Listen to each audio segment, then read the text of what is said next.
The thing about Catherine being handed sole guardianship of the crown jewels is that it apparently happened at midnight while Charles was physically deteriorating, and the two people you would expect to be in that room, his wife and his actual heir, were both explicitly told to stay away. That is not a family decision. That is a man making absolutely certain that no one can stop him from signing something before he loses the chance. And honestly, the fact that he was asked twice whether he wanted Camilla or William present, and said no both times, tells you more about what is truly happening inside that palace than any carefully worded official statement ever could. It begins with Charles at a formal reception for foreign dignitaries in the state dining room at Buckingham Palace. He collapses. Physically, in front of the room. Security personnel immediately begin confiscating phones from guests before a single photograph can be taken, which makes sense given how tightly controlled his public image has become, but it also means the only credible accounts of what happened that night come from people who were inside that room. And the palace has been extraordinarily careful about what it has allowed to circulate since. Guests were ushered out through side entrances. Doctors were rushed in through a separate entrance that most staff had never seen used. By the time the medical team left his private chambers, it was close to midnight. Whatever was communicated to Charles in that room never reached the public. And this is where the timeline becomes deeply strange. Weeks after that collapse, Charles appeared on camera describing how his treatment could be reduced in the new year, a statement that caused widespread relief, a sense that things were stabilizing, that the worst was perhaps behind them. But according to what has since emerged, that exact same week, his doctors had pulled him aside privately to tell him something entirely different. A second marker had turned dangerous and was moving faster than his medical team had anticipated. Two completely contradictory narratives were running simultaneously. The public one, carefully built around the word reduced to imply improvement, and the private one, in which his team was essentially telling him to prepare for things to accelerate significantly. Someone inside that palace made the deliberate decision to suppress the second diagnosis and allow the world to believe the situation was under control. That buried information is the actual fire burning underneath everything that followed. Because if you are Charles, and you have just been told in a cold private room that your remaining time may be far shorter than anyone currently understands, you are not thinking about scheduling. You are thinking about what happens the moment you are gone. His private secretary reportedly urged him to wait until morning. Charles refused. Whatever his doctors told him that night lit something in him that was not willing to wait another hour. The royal solicitor was pulled from his bed after midnight and rushed to the palace to witness the signing of a document that would ordinarily have required months of careful legal review.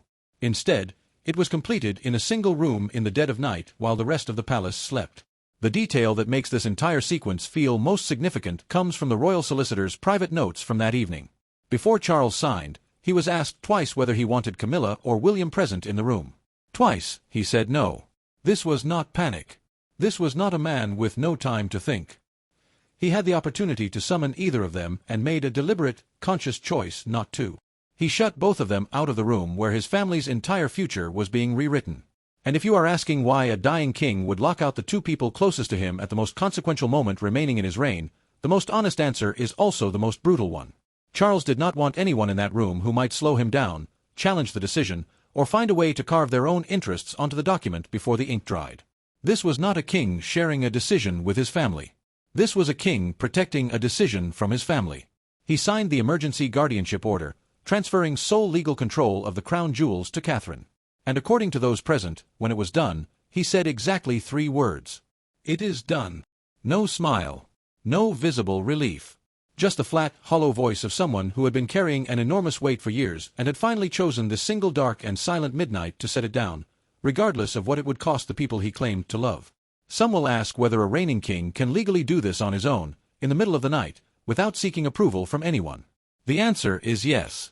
The British monarchy operates under something known as the royal prerogative, a body of powers that gives the sovereign enormous personal authority over anything tied directly to the crown, without any requirement for parliamentary approval or institutional sign-off. The crown jewels fall squarely within that prerogative. Charles had the legal right to do precisely what he did. No permission required. No vote taken. But what made this so extraordinary was never the question of legality. It was the speed. Decisions of this magnitude normally stretch across years, discussed behind closed doors, negotiated carefully, softened so that no one is left blindsided. Charles compressed years of that process into a single midnight signature. And that compression alone communicated, to everyone who understood it, exactly how much time he believed he had left. The crown jewels he was signing away have a history that puts all of this into sharp and sobering perspective. They were destroyed once already, centuries ago, melted down completely in a deliberate effort to erase the monarchy from existence entirely. And still the tradition clawed its way back from nothing. They survived being stolen from the heart of the Tower of London by a man called Thomas Blood, who spent months methodically earning the trust of the vault's keeper, sharing meals at his table, becoming a trusted friend, before finally attempting to walk out of the tower with the imperial state crown hidden beneath his cloak. He was caught. And in a turn almost no one remembers today, the king of the time was so struck by Blood's sheer audacity that he granted him a full pardon rather than send him to his death. Historians have debated for centuries why. Some say the king simply admired boldness. Others suggest that Blood knew secrets about the crown dangerous enough to purchase his own freedom. The treasures survived 2 world wars. They survived uprisings, the slow collapse of empires, and revolutions that toppled dynasties far older than the one they represent. And now, after all of that, their fate for the next chapter was decided by one frightened, exhausted man at an hour when the rest of the palace had no idea their future was being rewritten without them. In 1649, the entire original collection was melted down and the gems sold off in a deliberate attempt to permanently end the monarchy. It came back in 1661, rebuilt from nothing by people who refused to let it disappear.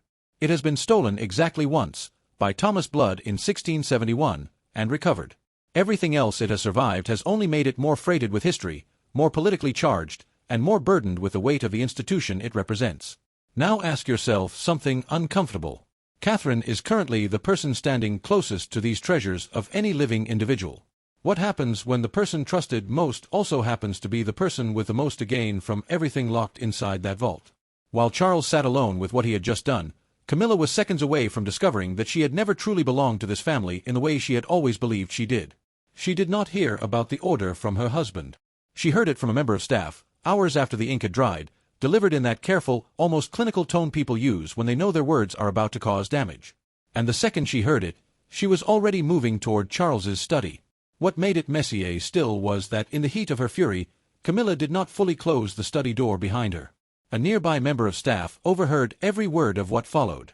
She told Charles directly that he had made her irrelevant while she was still alive and still standing beside him as his wife. Charles's response was not an apology. It was something colder and far more final. He simply told her that the crown was never something a wife keeps. It was only ever something she had been permitted to borrow.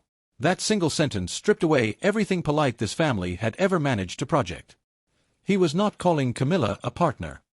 He was calling her a guest, someone who had been allowed to hold certain beautiful things for a certain period of time, always on the quiet understanding that none of it had ever truly been hers. To understand why that cuts so deeply, you need to understand what the role of a consort within the House of Windsor actually means. A consort does not inherit the throne. A consort does not inherit the crown jewels.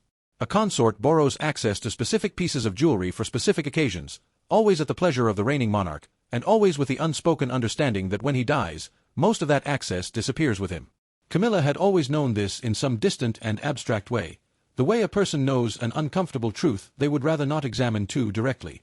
But hearing it spoken to her face, in the same moment as the announcement that another woman had just been granted permanent, legal, total control over those same treasures, turned an old abstract fact into a fresh and personal wound. This explosion did not come from nowhere. It had been building quietly for years. Long before that night, Camilla had personally asked the palace jewelry office for permission to wear a specific historic diamond necklace for a state visit that held particular significance for her.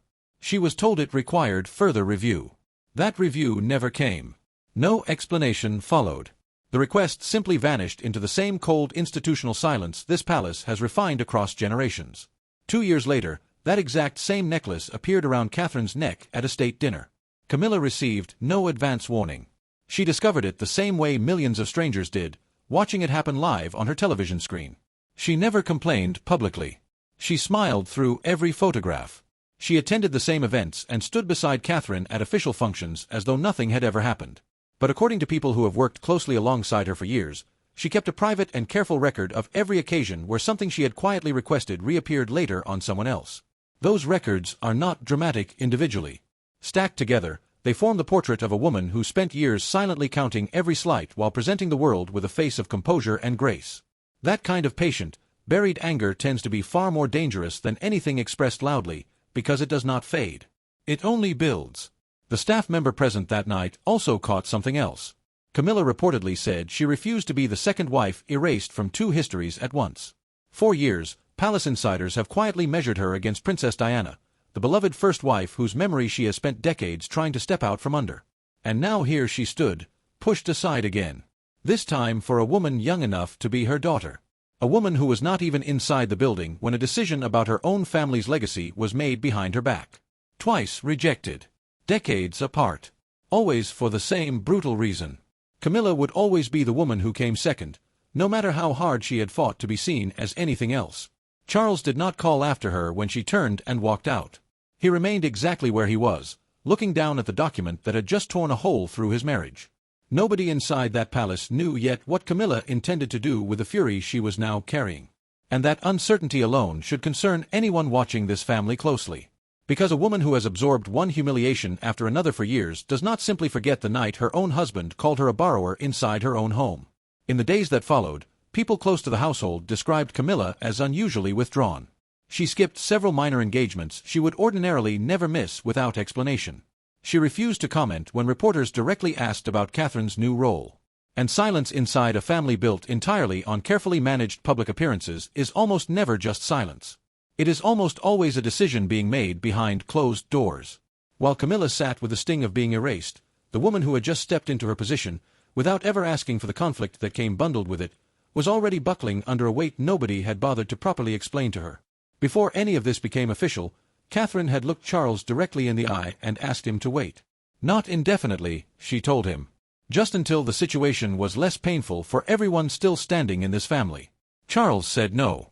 There would be no waiting, regardless of the cost to the people nearest him. That answer told everyone exactly how desperate he had become. To understand why Catherine even dared to make that request, you have to understand what she had already survived to reach this moment. She had built her place inside this institution with her own hands, learning through years of grinding effort rather than being handed anything. Then cancer came for her too, forcing her out of public life for months while the entire world speculated openly about her behind her back. She fought her way back quietly, without complaint, rebuilding her position piece by piece until she was standing beside a visibly failing king in front of the entire world, and everyone present fully understood what her presence there was meant to communicate. She had already survived one fight that nobody expected her to win. Now she had been handed another, and this time there was no visible finish line. Catherine had also done something almost nobody else in this institution had managed. She made ancient, dusty pieces of royal history feel alive again to a generation that had grown up scrolling past everything else. Old jewels that had sat forgotten in storage for years suddenly appeared on her at exactly the right moment, and the public could not stop talking about them. Royal observers had noted this pattern for years, something close to a rare instinct for breathing new life into treasures that history had nearly buried. That instinct was precisely why Charles had made the decision he made. He was not simply protecting jewels from institutional uncertainty. He was betting the future of the entire monarchy on the one person he believed could carry it forward without allowing it to fade into irrelevance, even as that bet tore his own marriage apart in the process. So what exactly is Catherine now holding? This is not a ceremonial title or a symbolic gesture. The entirety of the monarchy's crown jewels now sits under her name and her legal authority alone. The imperial state crown rests at the center, encrusted with diamonds worth more than many nations hold in their entire treasuries. The St. Edward's crown is even more sacred, so revered that it is brought out precisely once in an entire generation, at the exact moment a new monarch is crowned before the world.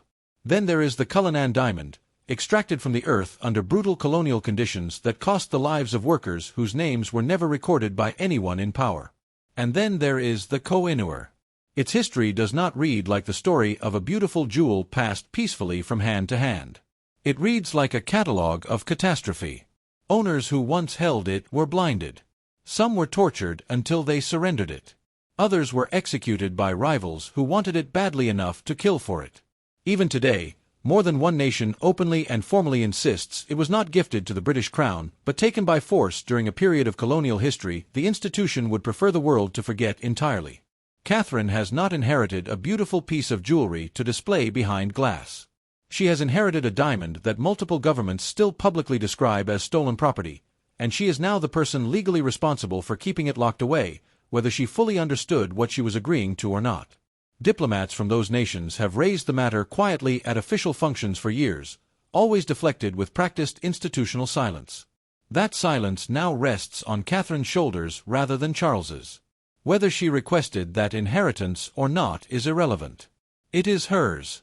When William and Catherine were first granted the power to issue royal warrants, the palace built a full public celebration around it. Statements, quotes, press releases designed to present it as triumphant and positive news. This time, there was nothing. No press conference. No explanation connecting the transfer to Charles's declining health. Just a quiet legal filing buried where no casual observer would think to look. And that silence communicates more than any press release could. Every thread of this story converges at the same point.